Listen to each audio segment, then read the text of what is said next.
Hi everyone! I decided to have a snack, but the ingredients of this bread spread are kinda confusing to me. For example, there's modified starch and some kind of carrageenan, and a lot of additives. Is that even safe to eat? And why do they add so many different chemicals to seemingly simple spread? How harmless are they?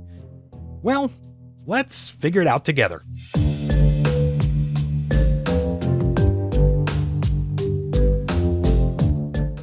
Dear friends, I'm excited to introduce the Radiocode 102, a new radiation detector and spectrometer model released this year. This device is 20 times faster than the average Geiger counter and has the ability to identify isotopes on the spectrum using its scintillation detector. One of its remarkable features is its ability to record radioactive tracks of an area on Google Maps. The innovative spectrogram mode monitors spectral changes in the background and indicates which isotope triggered the alarm, even if you missed it initially. Additionally, it features a special mode specifically for measuring radiation levels in food products with laboratory-level accuracy. The Radiocode 102 has become more accurate by calculating the dose rate based on the radiation spectrum. It provides precise readings for any radiation sources and their combinations. The device is manufactured in the European Union. Use the promo code TOYSOY to receive a complimentary carrying case. I guess each of you has heard about food additives, especially thickeners and stabilizers. But for some reason, these substances cause suspicion, or sometimes even panic, among many people, which occasionally surprises me. So, as a person who studied food chemistry at university, I want to allay many fears and give you more information about some food additives. One sauce that everybody's heard of is mayonnaise, but only some people understand what it really is. From a chemical point of view, it's just a mixture of water and oil combined into a highly stable emulsion. If you try to mix, for example, oil with water, it's not going to work. To mix those two liquids with each other and make a stable emulsion, you need an emulsifier. And there is something we can use for mayonnaise. We use egg yolks. And there's a pretty big reason why we use egg yolks. The fact is, egg yolks contain substances called phospholipids, which are actually rather interesting molecules from a chemical point of view. On the one hand, they're attracted to water, and on the other side, to fat. Thus, these substances can act as emulsifiers, or, to put it simpler, as binding agents between the water and the oil molecules. Pretty handy stuff. When whisked with yolks, water and olive oil form a stable emulsion, which may not separate for a long time. But still, not all mayonnaise manufacturers splurge on expensive yolks for their products. Some decide to substitute them with much cheaper chemical analogs. For this purpose, a small amount of a substance called lecithin is added to a mixture of oil and water. Such granules are obtained by processing soybean oil with water and extracting the required phospholipids from it, which are basically the same as those found in egg yolks. The obtained lecithin is much cheaper than egg yolks, but still, it also acts as an emulsifying agent when mixing oil and water to make mayonnaise. If you add a little starch to this mixture for viscosity, as well as salt, mustard, sugar, and even lemon juice, then after whisking and heating, you get a fairly bearable but rather cheap mayonnaise for salads. Well, I guess it's time to taste our homemade mayonnaise. I'm going to put some on the bread. It's a little runny, but I think it'll do.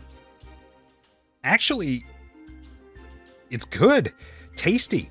It really tastes like an inexpensive mayonnaise from a store, except the taste of olive oil is too intense.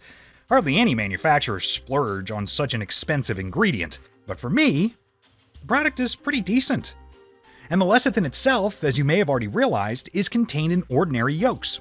We've found that it's of vegetable origin, and it's quite safe to be consumed.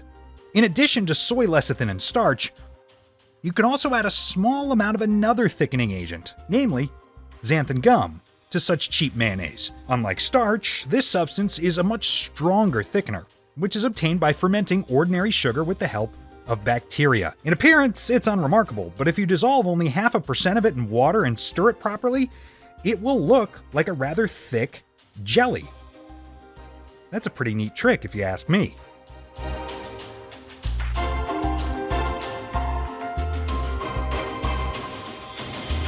From the chemical point of view, Xanthan gum consists of many glucose molecules connected to each other. That comes in handy because they can hold a huge number of water molecules between them all. It's pretty impressive.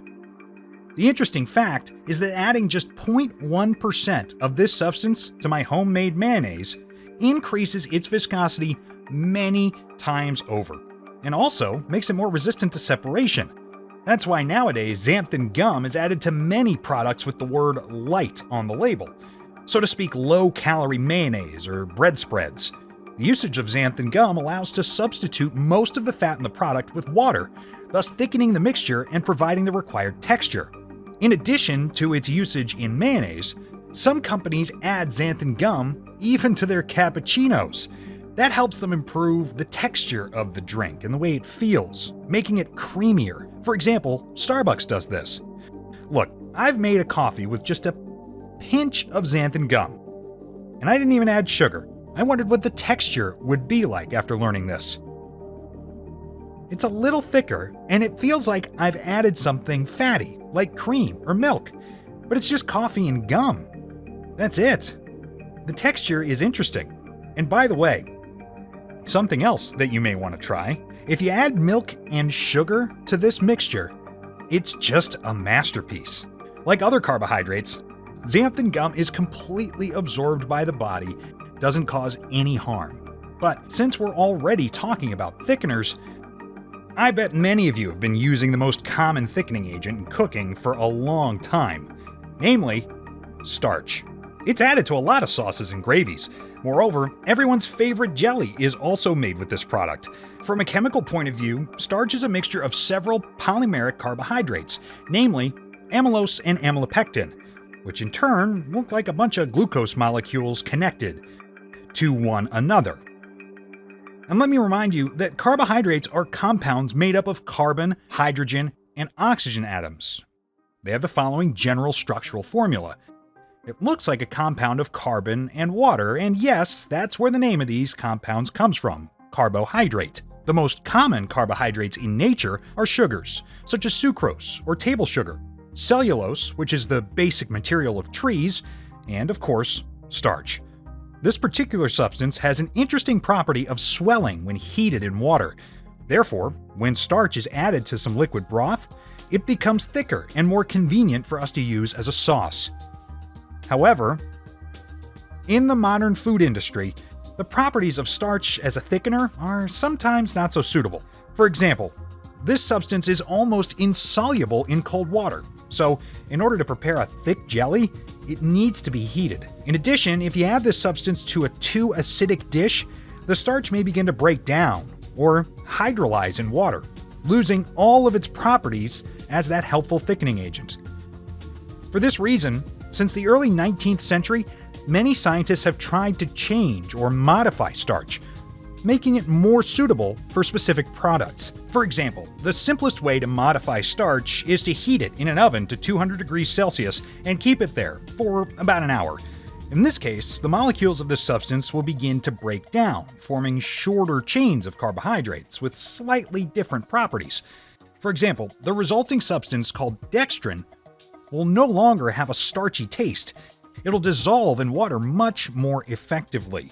Nowadays, apart from heating, maltodextrin is produced by biotechnological means, for example, with the help of yeast, which decomposes long starch molecules to produce much shorter maltodextrin molecules.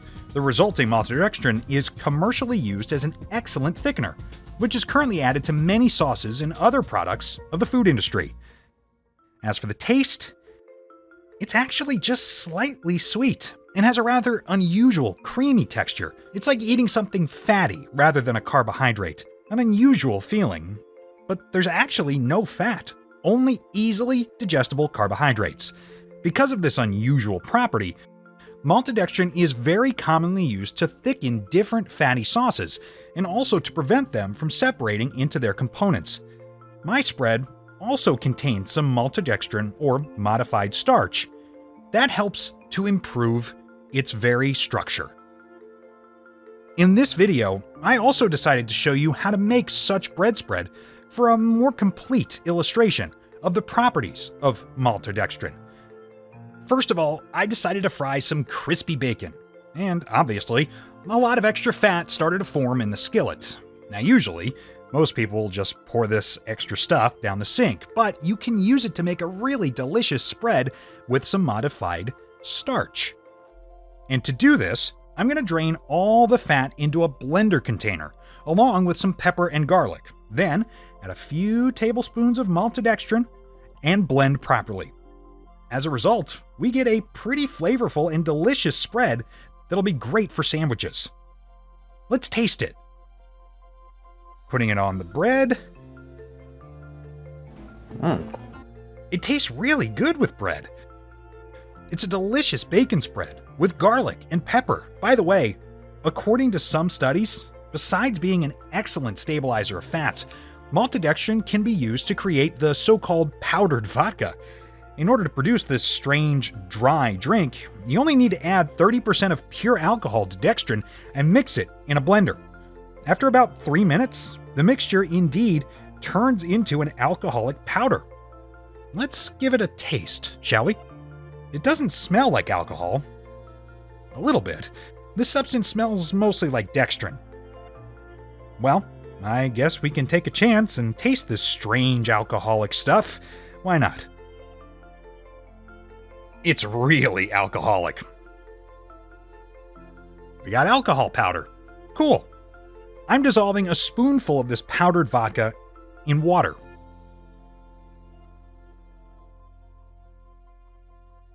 Nah, not the same. It's really just like a one-proof vodka. And this is no accident, since judging by the actual patents, the production technology of this vodka is much more complicated than just mixing it in a blender. According to the layout, you have to simultaneously atomize the alcohol with dextrin and heat it in a special chamber so that the microdroplet of alcohol will be covered in a thin layer of dextrin and protect the liquid from evaporation. This powdered vodka was invented in Japan in the 1970s, and it's still available for sale in some stores, but unfortunately, it's mostly illegal in Europe and other Western countries, so unfortunately for everyone watching, I can't show you the original powdered vodka. In addition to the usual dextrin, a more interesting type of carbohydrate, cyclodextrin, can be obtained from starch by the already mentioned fermentation with the help of bacteria. I've already ordered it from Japan. The powder consists of 7 or 8 glucose molecules linked together, forming a kind of ring. In theory, other molecules can be placed inside of this circle. For example, alcohol. So I tried to repeat the experiment of obtaining powdered vodka with the help of cyclodextrin and adding 30% of alcohol, but this time using another carbohydrate. Unfortunately, I got some kind of slurry, which hardly resembles a powder. As a result, it required 2 times more cyclodextrin powder to get the type of consistency that we're looking for. Let's taste the cyclodextrin alcohol. There are some lumps in here. Yuck! Ugh! It's disgusting. Ugh! Bitter, by the way. Apparently, to obtain a normal product, we need either different technology or some other cyclodextrins. Maybe not alpha cyclodextrin, but beta or gamma. There are lots of varieties. But in general, it's not what I expected. But still, besides mixing with alcohol, cyclodextrins have other interesting applications these days. For instance, it's possible to place some water-insoluble drugs inside that ring of glucose molecules.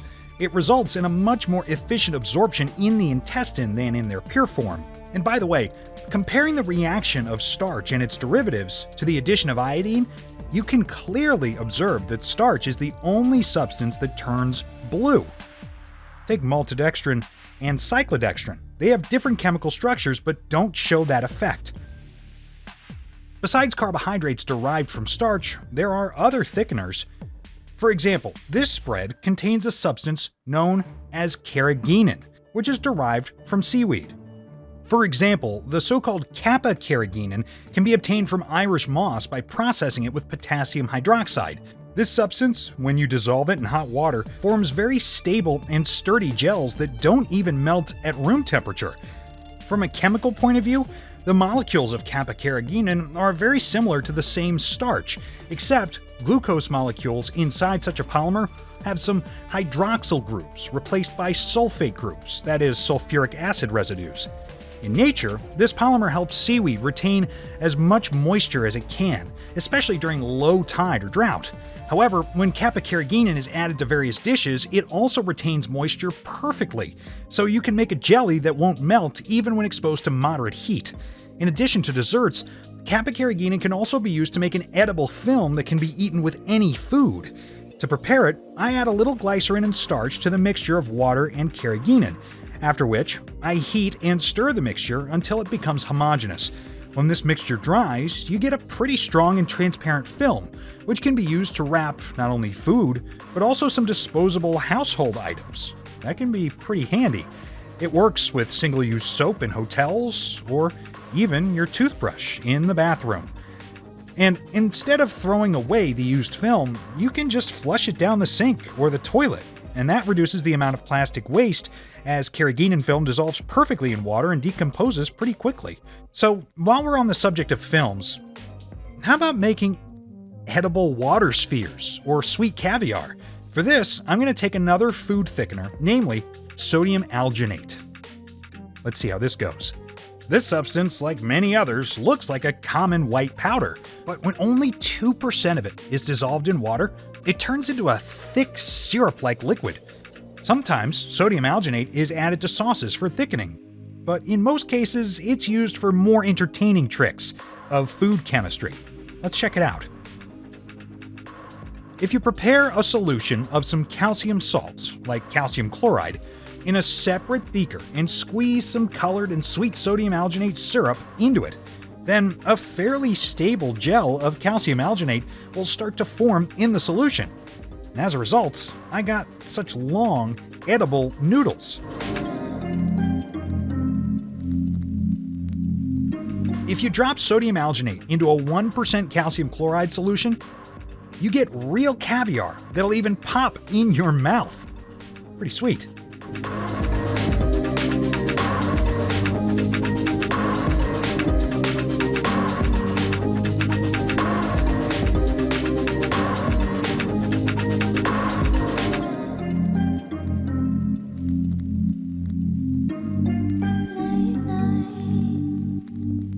So I've prepared homemade noodles and some alginate caviar. Let's taste this one. Not bad. I should have added more sugar, but it's actually pretty good. Alright, now onto the caviar. The only regret is I made the calcium chloride solution too strong. The caviar is already hardened completely. I mean, it's not bursting. The inside is also hard, but if you make a proper concentration, you can actually make bursting caviar. Like other thickeners discussed in this video, sodium alginate is totally safe. As long as you're not eating 2 kilograms of it every day, everything in moderation. In addition, you can also make edible water spheres with the help of sodium alginate. To do this, I mixed some leche with about 0.5% calcium chloride in a blender. Let's see what happens next.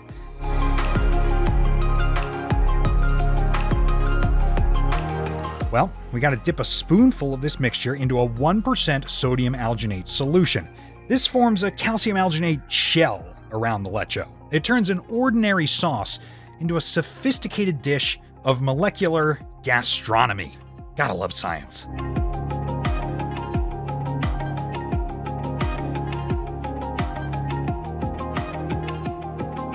Now let's taste some homemade tomatoes made of leche.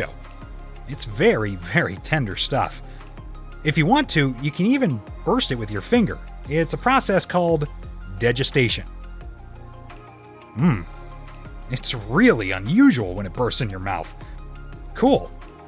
Salty products are more suitable for spherification because calcium chloride itself is salty, and it tastes so good in this mixture.